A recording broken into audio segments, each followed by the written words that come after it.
Mars media நேயர்களுக்கும் அன்பர்களுக்கும் இந்த நாள் இனிய நாளாக அமைய எல்லாம் வல்ல இறைவனை பிரார்த்திக்கின்றோம்.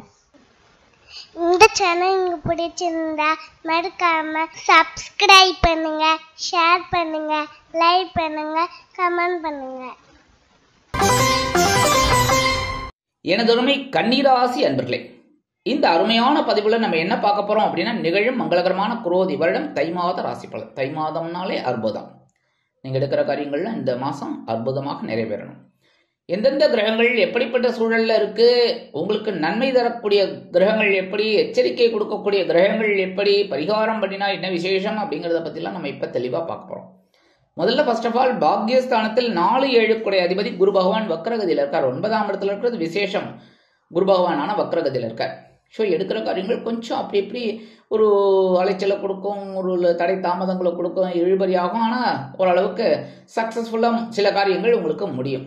இருந்தாலும் பாகப்பிரிவினை இதெல்லாம் கொஞ்சம் இழுபறியாகும். வாழ்க்கை துணையோட உடல் ஆரோக்கியத்தில் கவனமாக இருக்கணும். வெளியூர் இல்லைன்னா வெளிநாடு பயணங்களில் கவனமாக இருக்கணும். 11/2/2025 முதல் இந்த குரு பகவான் வக்ர நிவர்த்தி அடைகிறது ரொம்ப விசேஷமான பலன்கள் உங்களுக்கு கண்டிப்பாக கிடைக்கும். ஏன்னா வக்ர நிவர்த்தி ஆனாலே ஒரு முழு பலத்தோடு உங்களுக்கு சில காரியங்களை அற்புதமாக நிறைவேற்றி கொடுப்பார். உறவினர்கள் ஆதரவாக இருப்பார்கள், வாழ்க்கை துணை ஆதரவாக இருப்பார்கள், தொழில் வியாபாரத்தில் கூட்டாளிகள் அனுகூலமாக இருப்பார்கள். இருந்தாலும் குருவின் பார்வை உங்களது ஜென்ம ராசியில் விழுவதால் மனதிற்கினிய சம்பவங்கள் அருமையாக நடைபெறும். அடுத்தபடியாக 7ஆம் பார்வையாக உங்களது சகாயஸ்தானத்தில் விழுவதால் உடன்பிறப்புகள் மூலமாக அனுகூலம் உண்டாகும். அரசியல்வாதிகளுக்கு தெளிவான சூழ்நிலை உருவாகும். 9ஆம் பார்வையாக உங்களது பஞ்சமஸ்தானத்தில் விழுவதால் குலதெய்வ பிரார்த்தனைகளை அருமையாக நிகழ்த்தி மகிழ்வீர்கள். மனதில் ஆன்மீக சிந்தனைகள் அதிகரிக்கும். லாபஸ்தானத்தில் 3-8 குடை அதிபதி செவ்வாய். 11ஆம் இடத்துல இருக்கிறது செவ்வாய் ரொம்ப விசேஷம். ஆனால் நீச்சம் அடைந்து வக்ரகதியில் இருக்க. ஸோ எடுக்கிற காரியங்கள்ல கவனமாக இருக்கணும். எல்லா விஷயத்திலுமே குடும்பத்தில் பேசுகிற பேச்சுக்களையும் கவனமாக இருக்கணும். எடுத்தோம் கவிழ்த்தோம் அப்படின்லாம் நடந்துக்கப்படாது. உடன்பிறப்புகள்கிட்ட அதேமாதிரி உடல் ஆரோக்கியத்தில் எல்லாத்துலேயுமே ரொம்ப கவனமாக இருக்கிறது ரொம்ப விசேஷம். 18/1/2025 முதல் இந்த செவ்வாய் பகவான் வக்ரகதியிலேயே மிதுன ராசிக்கு போயிடுறார். மிதுன ராசி உங்களுக்கு ஜீவனஸ்தானத்தில் வக்ரகதியில் இருக்கார். ஸோ உத்தியோகத்தில் கொஞ்சம் பரபரப்பாக இருக்கிற மாதிரி ஒரு சூழல் உண்டாகும். தொழில் வியாபாரத்தில் கொஞ்சம் பரபரப்பாக சுறுசுறுப்பாக இருக்கக்கூடிய ஒரு சூழல் கண்டிப்பாக அமையும். அப்படி இருந்தால் தான் வெற்றி. அடுத்தபடியாக சீருடை பணியாளர்களாகிய காவல், ராணுவம், தீயணைப்புத்துறை, மருத்துவத்துறையில் வேலை பார்க்கும் நண்பர்களுக்கு எதிர்பார்க்கும் இடமாற்றம், பதவி மாற்றம், பதவி உயர்வு, சம்பள உயர்வு சற்று கால தாமதமாக்கி பிறகு அருமையாக நிறைவேறும். உங்களுடைய ஜென்மஸ்தானத்தில் கேது கொஞ்சம் குழப்பத்தை கொடுத்துட்டு இருக்காரு, இல்லைன்னு சொல்ல முடியாது. உத்தியோகத்தில் எடுக்கிற காரியங்களில் எல்லாத்துலேயுமே கொஞ்சம் உடம்புல எல்லாத்துலேயும் கொஞ்சம் குழப்பம் இருந்துட்டு இருக்கு. ஏன்னா தலையிலெல்லாம் உட்காந்துட்டு இருக்கார். ஆனாலும் குருவோட பார்வையை வாங்கிட்டு இருக்கார். சவாலி சமாளி சூப்பராக போயிட்டு இருக்கு. கரெக்டாக அப்படியே மெயின்டைன் பண்ணுங்க. ஆன்மீக விஷயத்தில் கொஞ்சம் ஈடுபாடு கொடுத்துக்கோங்க. அப்போ உங்களுக்கு நிறைய சக்ஸஸ்ஃபுல் கிடைக்கும். அடுத்தபடியாக சுகஸ்தானம் என்று அழைக்கப்படக்கூடிய கேந்திரஸ்தானம் 4ஆம் இடத்துல உங்கள் ராசிநாதனும் ஜீவனாதிபதியுமான புதன். 4ஆம் இடத்துல புதன் பகவான் இருக்கிறது ரொம்ப விசேஷம். கேந்திரஸ்தானத்தில் அந்த கேந்திரஸ்தானத்தில் உங்களோட ராசிநாதன் இருக்காரும்போது சில பேருக்கு பொன்பொருள் ஆடை ஆபரண சேர்க்கை உண்டாகும்.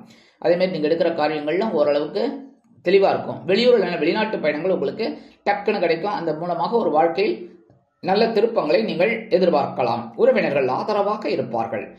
19/1/2025 முதல் இந்த புத பகவான் உங்களோட பஞ்சமஸ்தானமாக 5ஆம் இடத்துக்கு வந்து சூரிய பகவானோடு இணைந்து புதகாதித்ய யோகத்தை கொடுக்க போறார். ஸோ கல்வியில் மாணவிகள் கல்வியில் அற்புதமான ஒரு அசுர வளர்ச்சியை காண்பார்கள். குழந்தைகள் உங்களுக்கு ஆதரவாக இருப்பார்கள். குழந்தைகளின் முன்னேற்றம் வியக்க வைக்கும். ஆன்மீக பயணங்கள் அற்புதமாக நிறைவேறும். பூர்வீக சொத்துக்கள் உங்கள் கைக்கு வருவதற்கு நிறைய வாய்ப்புகள் உண்டு.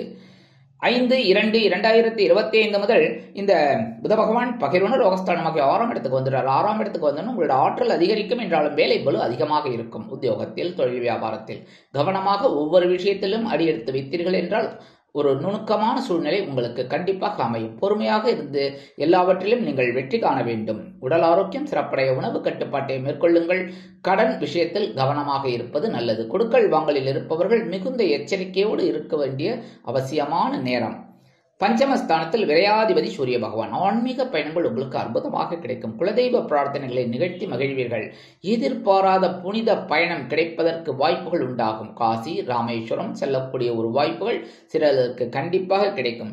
குழந்தைகளின் மூலம் சில செலவுகள் அதிகரிக்கலாம். வீடு, மனை, வாகனம் இது வாங்கப்பட்ட திட்டம் வெற்றியடையும். எதிர்பாராத செலவு ஒன்று கண்டிப்பாக வந்து சேரும்.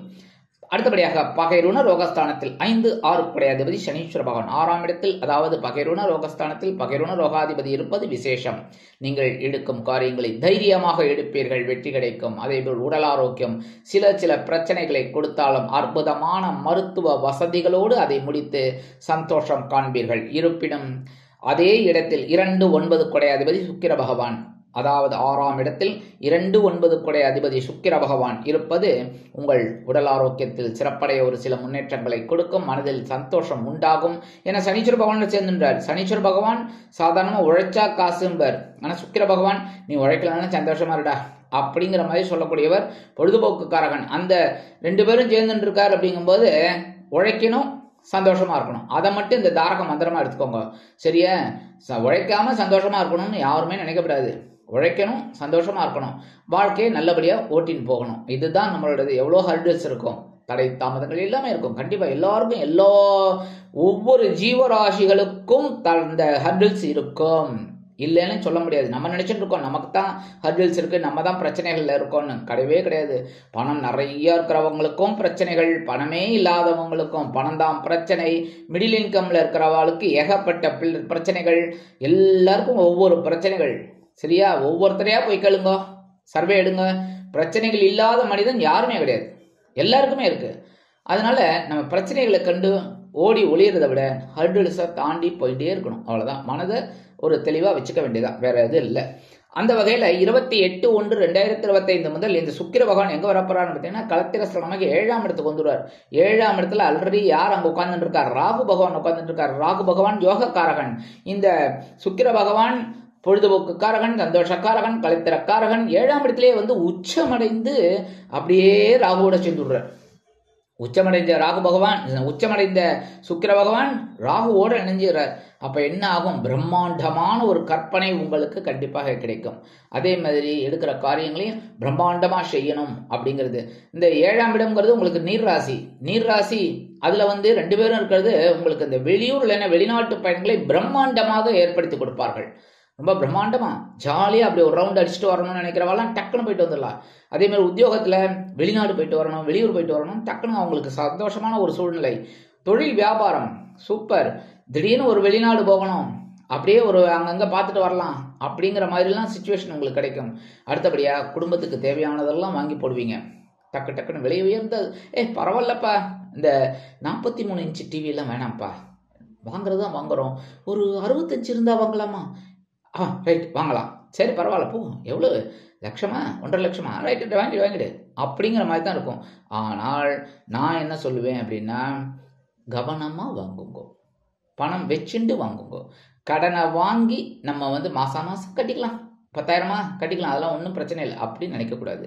முடியும் அப்படின்னா இறங்குங்க, முடியல அப்படின்னா நமக்கு என்ன அப்படிங்கிறத தெளிவா தெரிஞ்சுட்டு முடிவெடுக்கணும். சரியா? அப்பதான் வந்து பிரம்மாண்டம் உங்களுக்கு ஒர்க் அவுட் ஆகும். யாருக்குமே பிரம்மாண்டம் அப்பதான் ஒர்க் அவுட் ஆகும். பிரம்மாண்டமான கற்பனை பெருசு, யார் வேணாலும் கற்பனையில இருக்கலாம் பிரம்மாண்டமா. ஆனா அது நிஜம் அப்படின்னு வரும்போது அந்த பிரம்மாண்டத்தை நம்ம வந்து கொண்டு வரோம் அப்படிங்கும்போது எல்லா விஷயத்திலையும் கொஞ்சம் கவனம் எடுத்துட்டு ஏதாவது ஒரு இதுல மாட்டிக்க கூடாது, சிக்கல்ல அந்த மாதிரி போகணும். சரியா? அடுத்தபடியா இந்த வெளியூர் போயிட்டு படிக்கணும், உத்தியோகம் பார்க்கணும்னு நினைக்கிற குழந்தைகள், வெளிநாடு போயிட்டு படிக்கணும் இல்லை உத்தியோகம் பார்க்கணும்னு நினைக்கிற குழந்தைகள்லாம் தாராளமா அற்புதமா நீங்க எடுத்துக்கலாம் இந்த நேரத்தை. சரியா? இந்த நேரத்தை எடுத்து யூஸ் பண்ணிக்கணும். அதுக்காக தான் நான் சொல்றேன். சரியா? ஏன்னா நீர் ராசியில அவர் வரதுனால வெளிநாட்டு பயணங்கள் உங்களுக்கு கண்டிப்பா கிடைக்கிறதுக்கு வாய்ப்புகள் இருக்கு. அதெல்லாம் உபயோகப்படுத்திக்கோங்க. சரி, பரிகாரமா என்ன பண்ணினா ரொம்ப விசேஷம், முருகப்பெருமான் வழிபாடு கண்டிப்பா பண்ணி ஆகணும். ஏன்னா செவ்வாய் பகவான் உங்களுக்கு லாபஸ்தானத்துல நீச்சம், அடுத்தபடியா உங்களோட ஜீவனஸ்தானத்துல வக்ரகதியில இருக்கார். ஸோ இந்த செவ்வாய் பகவான ஒரு பெரிய ஒரு இது கொடுக்கணும் அப்படின்னா, பலம் கொடுக்கணும் அப்படின்னா முருகப்பெருமான வழிபாடு பண்ண உங்களுக்கு தைரியம் கிடைக்கும், உற்சாகம் கிடைக்கும், உத்வேகம் கிடைக்கும். நீங்க எடுக்கிற காரியங்கள் சிறப்பாக அமையும். செவ்வாய் மாலை போட்டு வழிபாடு பண்ணிட்டு வாங்க. செவ்வாய்க்கிழமை கந்த சஷ்டி கவச்சம் பாராயணம் பண்ணுங்க. ரொம்ப விசேஷமான பலன்கள் உங்களுக்கு கண்டிப்பா கிடைக்கும். சஷ்டி கவச்சம் உங்களை கவச்சம் போல் காப்பாற்றும். சரியா? அடுத்தபடியா புற்றுக்கோயில் ஆஸ் யூஷுவல் நான் சொல்லிகிட்டே இருப்பேன். நீங்க என்ன கோச்சிண்டாலும் பரவாயில்ல, நான் சொல்லுவேன். ஏன் அப்படின்னா நீங்க நன்னா இருக்கணும். அதனால நீங்க கண்டிப்பா செவ்வாய்க்கிழமை, வெள்ளிக்கிழமை, ஞாயிற்றுக்கிழமை 3 நாள் இந்த புற்றுக்கோயில் போயிட்டு அம்பாலயம் நாகர் வழிபாடும் பண்ணுங்க. இல்லையா ஒரு நாள் கண்டிப்பா போயிட்டு வாங்க. அது எந்த நாளா இருந்தாலும் பரவாயில்ல, அந்த வாரத்துல எந்த நாளா இருந்தாலும் பரவாயில்ல. ஏன்னா ஒரு அன்பர் கேட்டிருக்காரு எப்படின்னா, செவ்வாய்க்கிழமை நான் ஆரம்பித்தேன், செவ்வாய்க்கிழமை போனால் போருமா, செவ்வாய்க்கிழமை அதெல்லாம் கிடையாது. முடியலன்னா வெள்ளிக்கிழமை போங்க, அடுத்தது ஞாயிற்றுக்கிழமை போங்க, ஒன்றும் தப்பு கிடையாது. சரியா? போயிட்டு மனமுருகி வழிபாடு பண்ணிட்டு வாங்க. கண்டிப்பாக இந்த புற்றுக்கோயிலுக்கு போகிறதுனாலே அம்பாள் வழிபாடும் நாகர் வழிபாடும் உங்களுக்கு ஒரு அற்புதமான ஒரு முன்னேற்றத்தை உங்கள் மனதில் உள்ள குறைகளை தீர்க்கக்கூடிய விதத்தில் அமையும்.